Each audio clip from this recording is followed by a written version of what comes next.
जम्मू कश्मीर में आर्टिकल 370 हटाने के बाद हालात सामान्य होने से बौखलाए आतंकियों की कायराना हरकत जारी है। आतंकियों ने जम्मू कश्मीर के अनंतनाग में सेब लाने गए एक और ट्रक ड्राइवर की गोली मारकर हत्या कर दी। हमले में मारा गया ड्राइवर जम्मू के झज्जरकोटी इलाके का रहने वाला था। जम्मू कश्मीर में एक हफ्ते में ट्रक ड्राइवर पर हमले का ये चौथा मामला है, जबकि सेब के कारोबार से जुड़े लोगों पर हमले का ये छठा मामला है।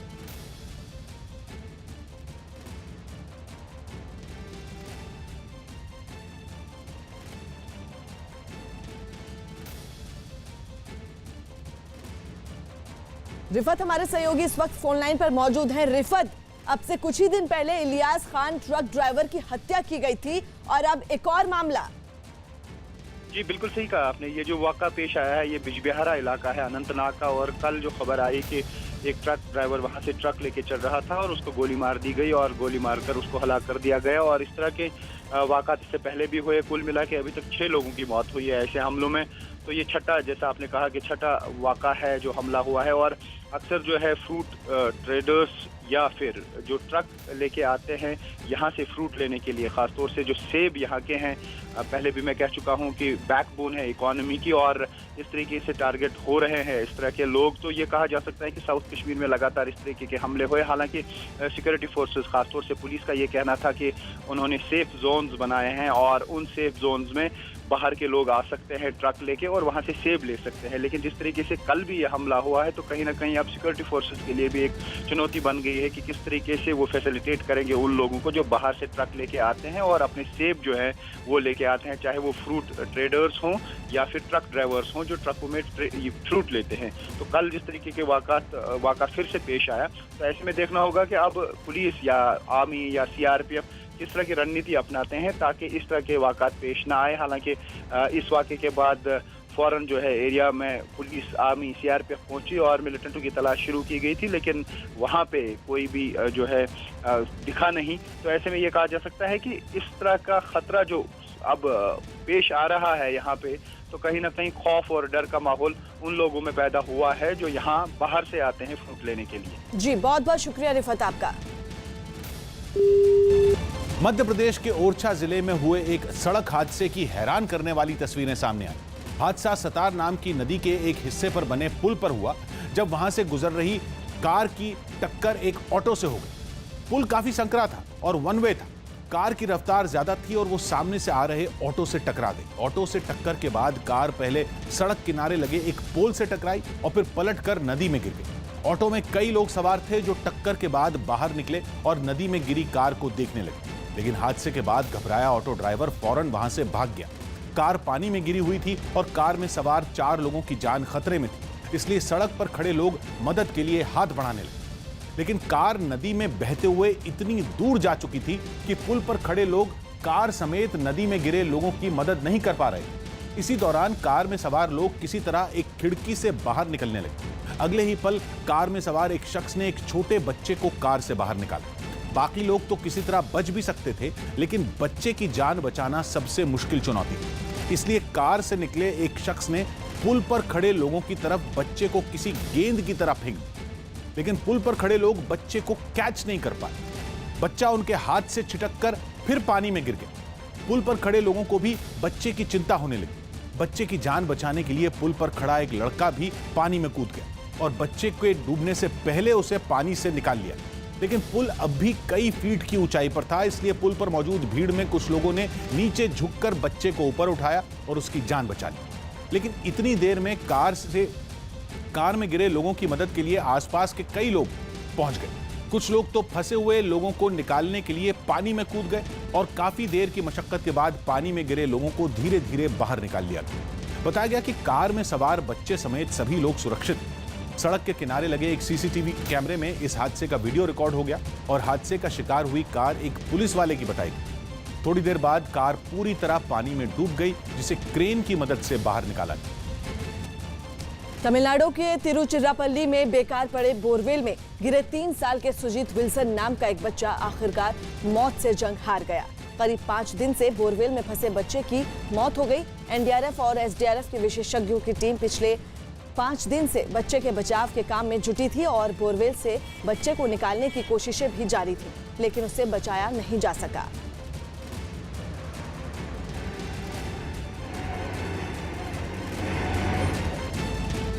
छत्तीसगढ़ के दुर्ग में गौरी पूजा में शामिल होने पहुंचे सीएम भूपेश बघेल ने एक बेगा आदिवासी से अपने हाथ पर चाबुक मरवाए। मान्यता है कि ऐसा करने से परेशानियां दूर रहती हैं और खुशहाली आती है, जिस पर भरोसा करते हुए सीएम भूपेश बघेल ने अपना एक हाथ आगे कर दिया और वहां मौजूद एक बेगा आदिवासी से जोरदार चाबुक मारने को कहा। इस दौरान वहां लोगों की भीड़ जमा हो गई और कुछ लोग ये सब अपने फोन में रिकॉर्ड करते हुए दिखाई दिए। सीएम को चाबुक मारने के बाद उस बेगा आदिवासी ने हाथ भी जोड़े, जिसके बाद भूपेश बघेल वहां से चले गए।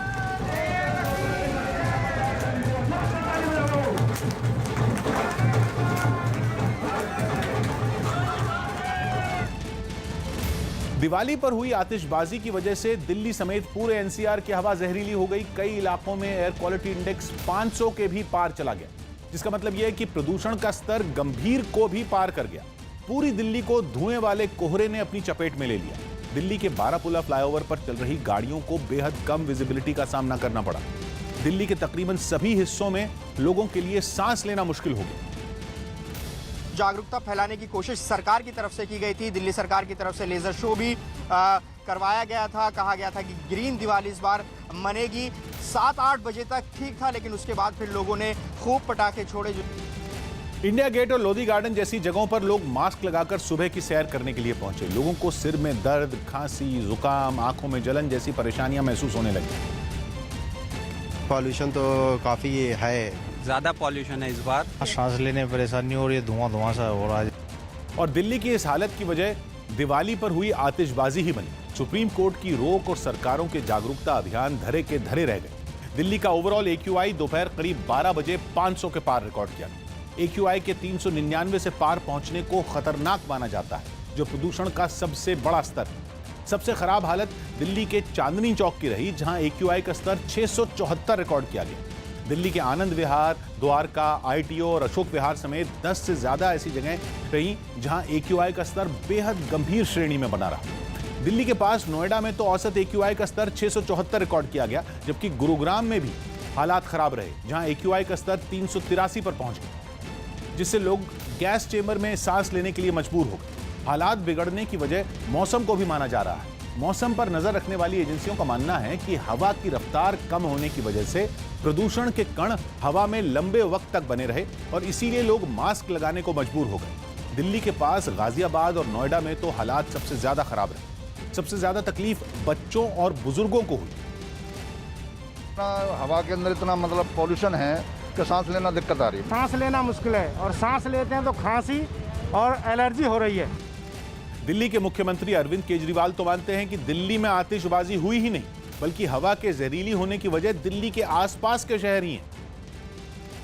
दिल्ली के लोगों ने डेंगू पे भी काबू पा लिया, दिल्ली के लोगों ने पोल्यूशन भी कम कर दिया, लेकिन आसपास गुड़गांव, नोएडा, इधर आसपास के इलाकों से, गाजियाबाद से काफ़ी पटाखों का सुनने में आया। दिल्ली की हवा का दिवाला निकलने के पीछे पराली को भी वजह माना जा रहा है। दिल्ली सरकार का दावा यह है कि इस साल पराली पिछले साल के मुकाबले ज्यादा जलाई गई, जिस पर दिल्ली सरकार का कोई काबू नहीं।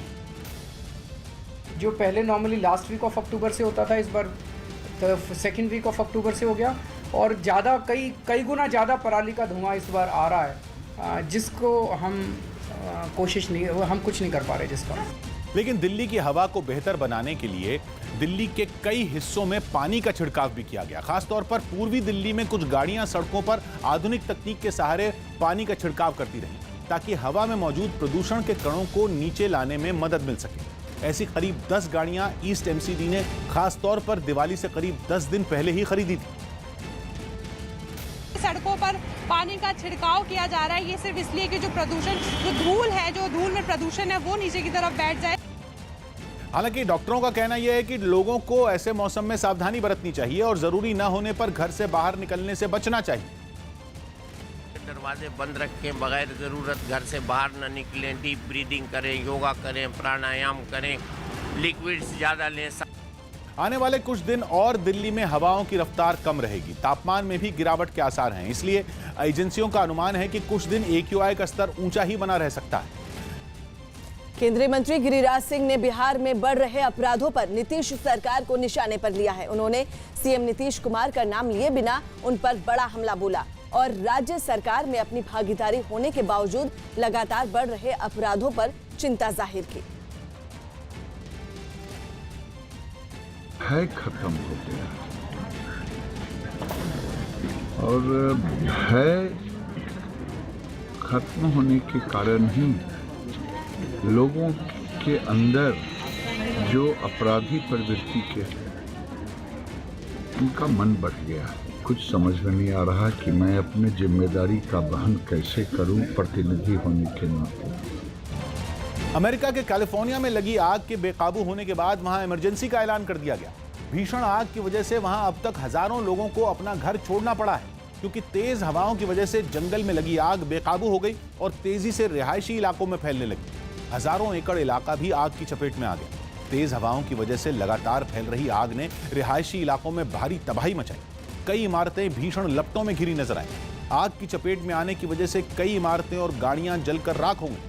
नदी पर बना एक पुल भी आग और धुएं से घिरा नजर आया। New statewide emergency declaration because 43 counties now are impacted by red flag warnings. रिहायशी इलाकों के लपटों से घिरने के बाद वहां सर्च ऑपरेशन चलाया गया और आग में फंसे लोगों की तलाश की गई। लगातार फैल रही आग को देखते हुए बड़ी तादाद में लोगों को वहां से निकालने की तैयारी की गई। We have over 180,000 people under evacuation right now. Some of the evacuations that we added yesterday afternoon and through the night. वहां चलने वाली तेज हवाएं लोगों के लिए सबसे बड़ा खतरा बन गई। 100 किलोमीटर प्रति घंटा से भी तेज चलने वाली हवाओं की वजह से आग बेकाबू हो गई, जिसकी चपेट में आने से अब तक कई हजार एकड़ जंगल और रिहायशी इलाके जलकर राख हो चुके हैं। आग से निपटने के लिए 2000 से भी ज्यादा जवानों को तैनात किया गया है, जो लगातार आग पर काबू पाने की कोशिश करते दिखे।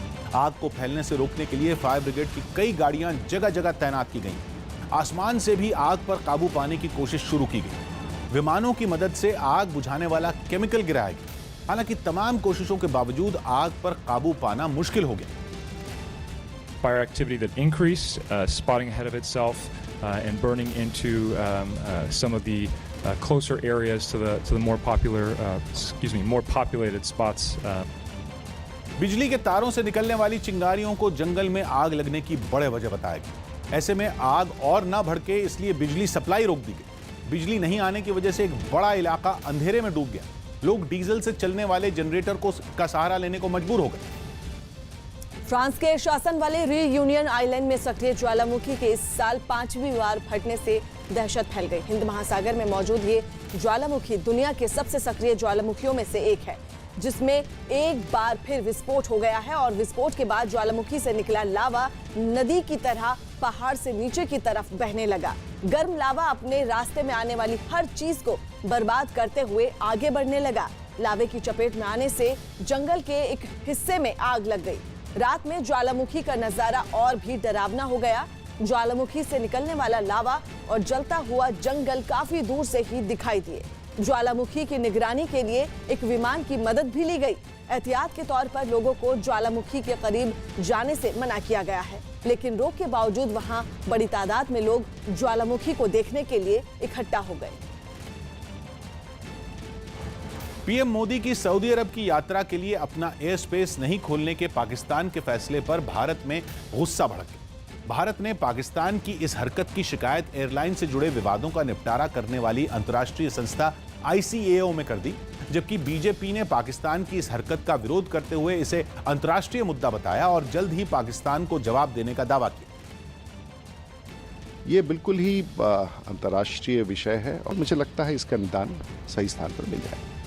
पाकिस्तान की इस हरकत से नाराज कांग्रेस नेता भी सरकार के साथ खड़े दिखे। कांग्रेस नेता राशिद अल्वी ने तो पाकिस्तान से सभी संबंध तोड़ने की अपील की।